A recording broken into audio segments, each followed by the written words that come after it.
예, 반갑습니다. 잘 지내셨죠? 6월이 되자마자 여름임을 알리는 기온인 것 같습니다. 우리는 지난주에 시고행자 환본제 파식망상 필부득이라는 말씀을 봤어요. 수행자가 본제로 돌아오면 수행자가 본제로 돌아와서 파식망상 필부득, 망상 쉬는 것을 얻지 않을 수 없다. 그래서 우리는 수행자라고 하는, 여기 수행의 주제자라고 하는, 삶의 주제자라고 하는 자가 있어가지고 망상을 깨뜨리거나 번뇌를 없애거나 아니면은 어리석음, 미혹함을 버리고 깨뜨리고 그렇게 해서 그런 열반의 안온한 경지 내지는 망상의 쉰 경지 그런 상태에 이르는 게 아니고 수행자가 본래의 자리로 딱 돌아오고 보면 그리고 근본 자리로 돌아오게 되면 자연스럽게 망상은 쉬게 되어진다. 망상 쉬는 것을 얻지 않을 수 없다. 이 말은 자연스럽게 그렇게 되어지는 거라고 그랬어요. 내가 억지로 지어서 그렇게 되는 게 아니고 자연스럽게 그렇게 되어지는, 망상이 쉬어지는, 번뇌가 사라지는, 그리고 분별심이 녹아나버리는 이런 상태에 이르게 되는 것이다.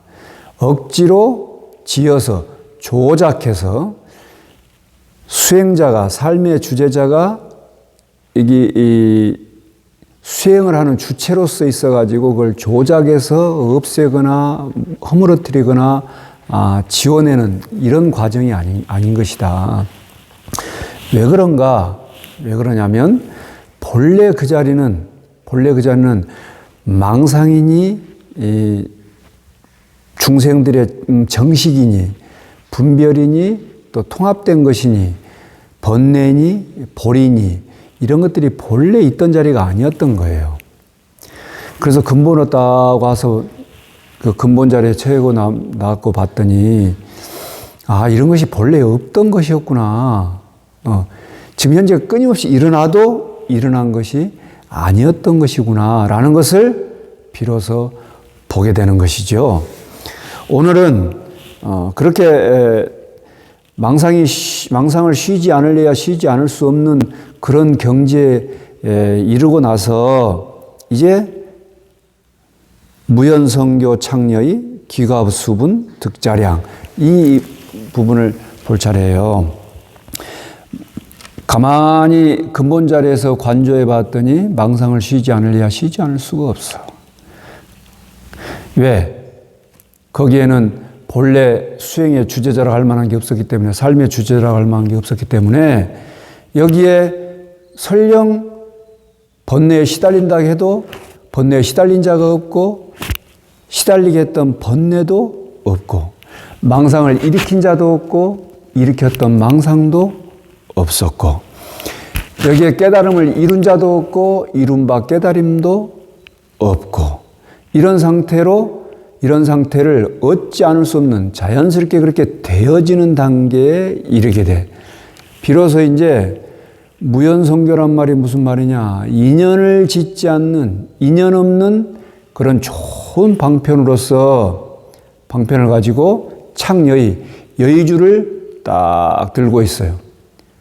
그러니까, 인연 없는 방편을 끊임없이 베풀어. 근데 그렇게 베푸는데 어떻게 베푸느냐. 여의주, 내 마음대로, 내 마음 가는 대로, 내가 이루고자 하는 대로, 내가 생각하는 대로 마음대로 그렇게 지어낼 수 있는 그런 상태가 된 것이다. 그런 상태에 이제 이른 것이에요. 그리고 기가수분 득자량. 이제 본래 자리로 딱 돌아오고 봤더니 각자의 분수에 따라서 그 자량, 양식을 얻는다. 이런 말이거든요. 근데 이게 이제 좀 설명을 드리면 여기서 무연이라는 말이 무슨 말인가를 좀 여러분들이 이해를 하셔야 돼요. 여러분 우리는 평상시에 좋은 인연입니다. 또 좋은 인연 지읍시다. 이런 말들 많이 하잖아요. 근데 부처님께서 지금 깨달음의 세계, 이 화음의 세계에 이르러서는 무연성교라고 말씀하셨어요. 왜 의상스님께서는 무연성교라는 말씀을 하셨을까? 여러분, 성교라고 하는 건 성교 방편이에요. 아주 훌륭한 교묘한 방편이에요. 중생들을 구제하는 그런 방편인데 좋은 방편이에요. 부처님께서는 악방편을 쓴 적이 한 번도 없어요. 늘 선방편만 쓰셨어요. 그래서 우리도 세상을 살아가면서 항상 선방편을 쓰도록 해야 돼요. 부처님은 악방편을 쓰신 적이 한 번도 없으시다. 그래서 부처님께서는 악업을 짓는 이런 행위로서 불법을 전파하거나 당신이 법문하시거나 이렇게 하신 적이 없으시다는 것을 여러분들이 잘 아시고, 자, 무연에 대해서 다시 돌아와서 설명을 드릴게요. 이렇게 좋은 인연 지읍시다. 또 좋은 인연입니다. 옛 인연을 이어서 새 인연을 맺는다. 뭐 이런 표현들이 있잖아요. 이렇게 불교에서는 일체가 다 인연법이다라는 이런 말씀을 많이 들어보셨을 거예요. 또 우리가 또 불교는 인연법이고 연기법이고 하면서 이런 인연의 중요성을 굉장히 강조합니다. 근데 지금 이렇게 행자가 본제로 돌아오고 나면, 근본자리로 돌아오고 나면 오늘 공부하는 귀가, 법성가, 이 법성의 본래 자리, 여기서 귀가 수분 득자를 할 때 귀가의 가는 본래 자리를 얘기하거든요. 그러니까 본제, 진성, 그 다음에 이치와 사사법을 얘기할 때 그 이치, 이런, 그 다음에 본래 공적한 자리, 이것을 요 집가자를 써서 귀가 이렇게 썼어요. 이렇게 귀가하고 나면 본래 자리로 쫙 돌아오고 나서 보면 거기에는 인연을 짓기는 짓는데 어우러지는 인연이 없다는 것을 알게 돼요. 우리의 겉으로 보이는 사법으로서 겉으로 보이는 이런 모든 이루어지는 일들은 전부 다 인연으로 말미암아 일어나잖아요. 요 인연으로 말미암아 일어날 때에 어우러지는 인연이, 만나는 인연이 없어요. 왜 그런가? 인연으로 말미암아 생기는 것은 실체가 있다고 없다고? 실체가 없어요. 인연으로 말미암아 있는 것은 비유를 들면 무엇과 같다고? 꿈과 같고 환과 같고 그림자 같고 물거품 같다고 그랬잖아요. 다시 인연으로 말미암아 일어난 것은 꿈과 같고 환과 같고 그림자 같고 물거품 같아요. 꿈과 같고 환과 같고 그림자 같고 물거품 같은 것은 뭐예요? 있는 것 같은데 사실은 있는 게 아닌 것이죠. 우리가 꿈을 꿀 때는 꿈속에 모든 이러저러한 일들이 다 일어나가지고 실제로 있는 것 같지만 꿈 깨고 나면 아무 일 없잖아요. 꿈 깨고 나면 아무 일 없다는 것은 꿈을 꾸고 있을 때에도 아무 일 없는 거죠. 그렇죠. 이렇듯 인연으로 말미암아 일어나는 것은 꿈과 같고 환과 같고, 환이라는 것은 헛개비잖아요. 그림자 같고, 그림자도 있는 것 같은데 그 실제로 있는 게 아니잖아요. 이렇게 인연으로 말미암아 있는 것은 꿈과 같고 환과 같고 그림자 같고 물거품 같다고 하는 것을 금강경에서는 일체 유의법 여몽 환포 영 이렇게 써요. 일체 유의법이라는 것은 인연으로 말미암아 생긴 법 이런 뜻이거든. 그러니까 인연으로 말미암아 일어나는 것들은 일어날 때 우리가 눈으로 보고 귀로 듣고 할 때 이럴 때는 아니 비설신의로 이렇게 감각으로 지각할 때는 뭔가 있는 것 같아. 뭔가 있는 것 같지만 그것은 전부 다 인연으로 말미암아 있는 것이기 때문에 실제로 있는 것이 아닌 거예요. 인연으로 말미암아 일어나는 것은 있는 것 같지만 실제로 있는 것은 아니라는 얘기는 인연이 어우러질 때 어우러진 인연이 없다는 거죠. 왜? 각각의 인연도 역시 마찬가지 꿈과 같고 환과 같은 것일 거기 때문에 이해되세요? 인연으로 말미암아 있는 것은 꿈과 같고 환과 같고 그림자 같고 물거품 같은데 요 어우러지는 요 인연도 역시 마찬가지로 다른 인연에 의해서 또 그럴 거 아니에요. 그러니까 이것도 역시 마찬가지 꿈과 같고 환과 같고 그림자 같고 물거품 같을 거 아닙니까? 그러니까 헛개비가 모여서 헛개비를 이루고 있는 거예요.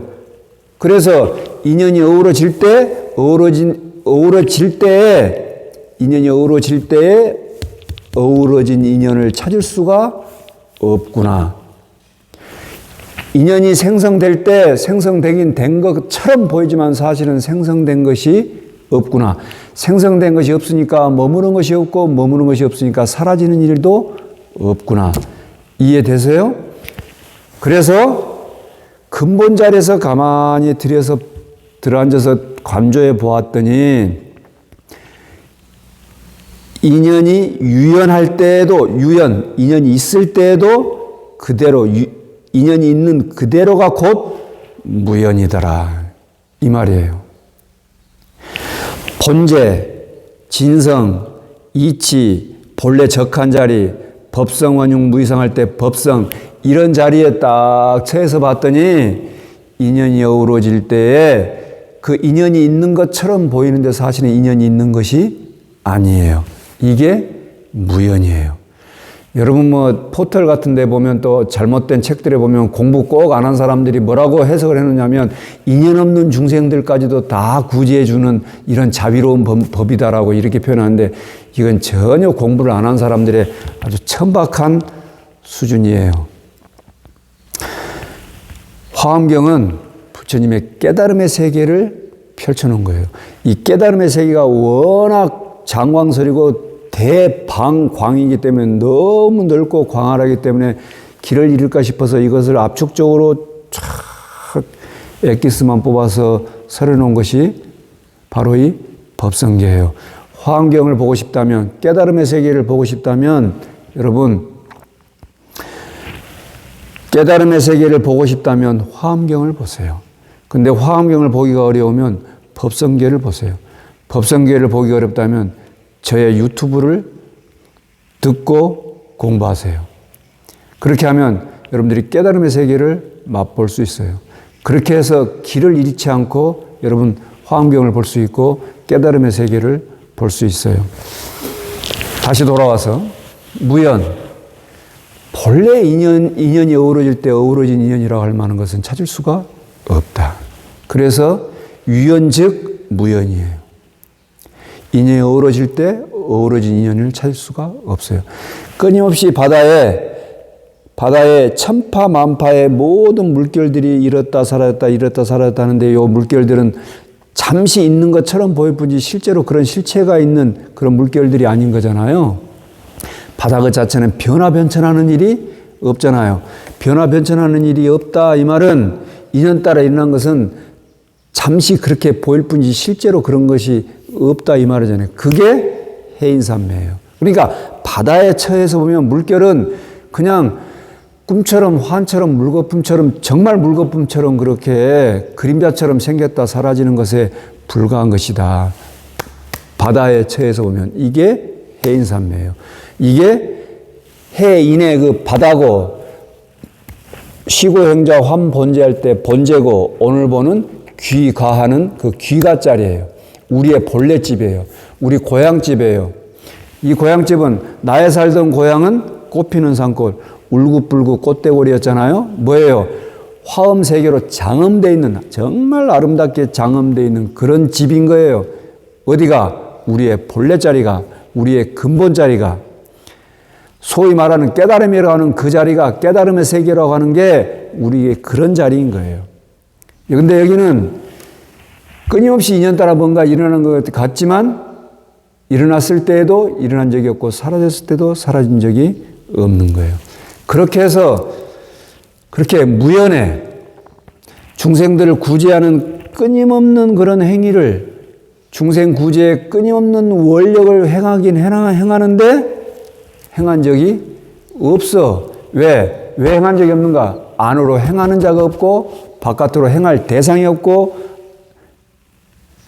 안과 밖 사이에 그렇게 행하는 행위 자체가 일어난 적이 없어. 그렇지만 중생들은 끊임없이 내가 살고 내가 보고 내가 듣고 이렇게 내가 뭔가를 하고 있다고 여기기 때문에 그 중생들을 건져주기 위해서 성교예요.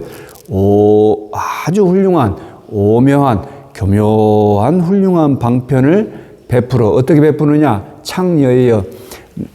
그 본제에 돌아온 사람, 귀가하신 분은, 깨달음의 자리에 이르신 분은 뜻과 같이 내 생각대로 그렇게 중생들을 구제해서 그 깨달음의 세계로 인도한다. 인도하는데 그에게는 인도한다는 생각이 있어요, 없어요? 없어요. 그에게는 구제한다는 생각이 있어요, 없어요?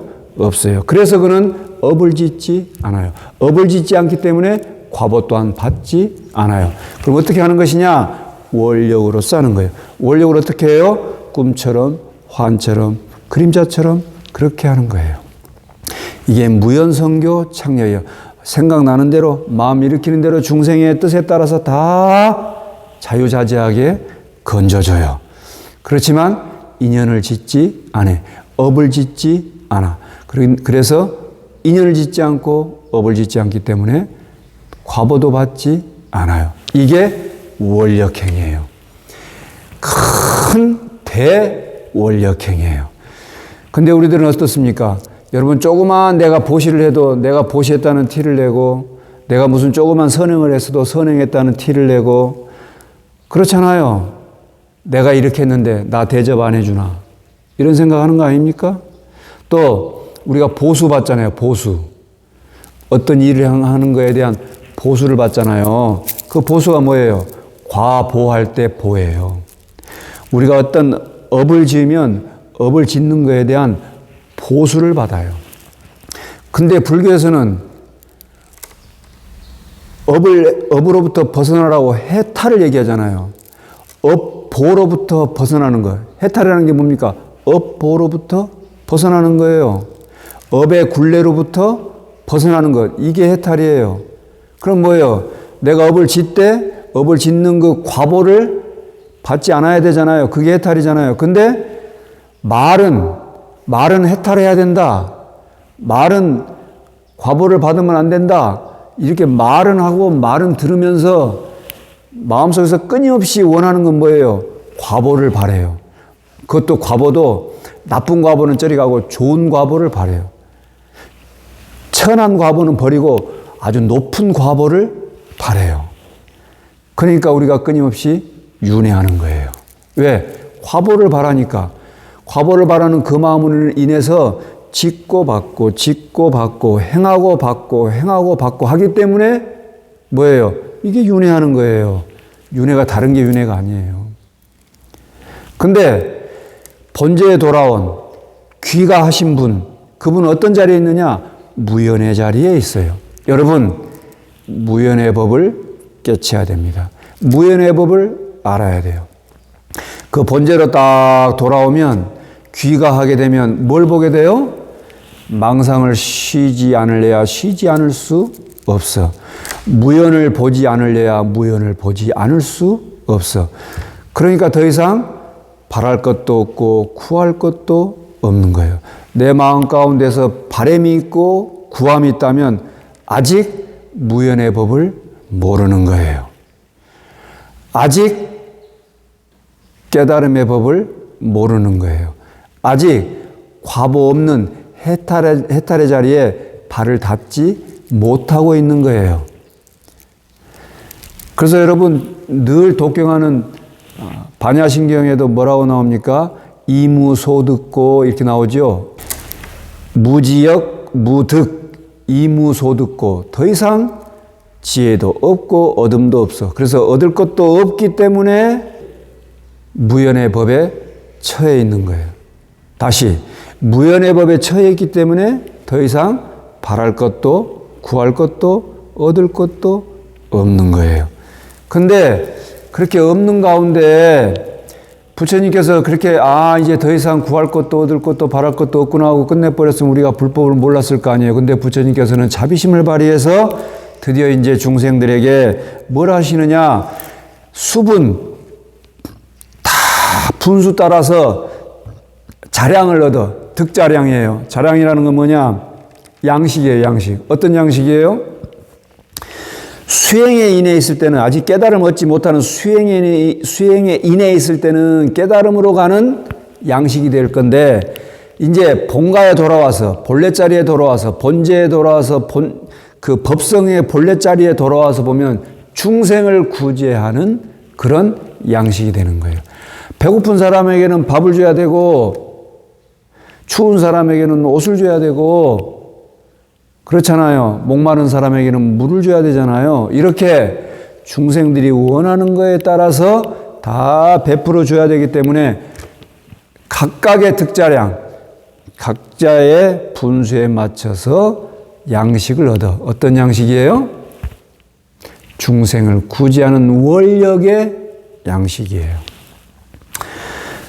책에 보면은 요 득자량 할 때의 자량이라고 하는 것은 이세간품에 보리를 돕는, 보리라고 하는 깨달음이잖아요. 깨달음을 이루기 위한 깨달음을 돕는 덕목이다라고 해가지고, 보혜보살이 200가지 질문을 하고, 보현보살이 200가지 질문에 각각 10개씩 해가지고 2000가지 답을 하는 이런 부분이 나와요. 이거는 그렇게 해서 중생들을 구제하고 또 깨달음의 자리에 이렇게 논의는, 깨달음의 자리에 유유자적하는 이런 모습이라고 볼 수가 있을 건데, 어쨌든 우리는 이걸 압축하면 2000가지씩이나 다 외울 수가 없잖아요. 외울 필요도 없고, 압축하면은 여러분 초기 불교에서부터 부처님께서 말씀하시는 37보리분법, 사념처, 사정근, 사여의족, 오근, 오력, 칠각지, 팔정도, 이런 37가지의 법만이라도, 또 이걸 더 압축하면은 뭐예요? 지관이죠. 지관. 지관을 바탕으로 해서 정해가 쓰는 거예요. 그래서 지관법, 정해법, 넓히면은 37보리분법, 더 넓히면은 이런 2000가지의 이런 이세간품에 나오는 이런 법문, 이런 법문을 각자의 근기 따라서 얻게 된다, 이 말입니다.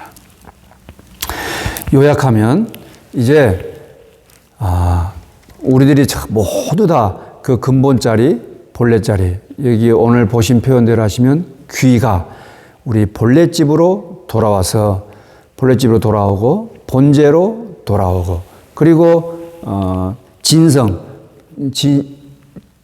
진리의 성품 자리, 본래 성품, 그런 법성, 법의 성품 자리, 이런 법성으로 돌아오고 나면 자연스럽게 망상을 쉬게 되고, 자연스럽게 또 여의주를 얻게 되고, 자연스럽게 여의주를 얻고 행하는 것이 그대로 무연의 좋은 방편의 법이고, 그리고 이 법을 피우는데 각자의 근기에 따라서, 각자의 필요에 따라서 자량을 얻게 된다, 이런 말씀을 드리면서, 우리 불자들도 늘 제가 설명드렸잖아요.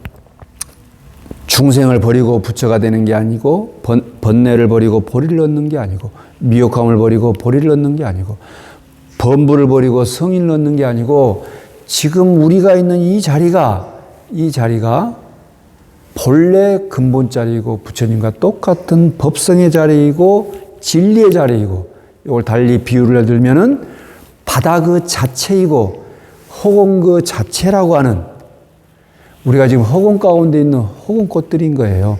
허공 그 자체라고 하는.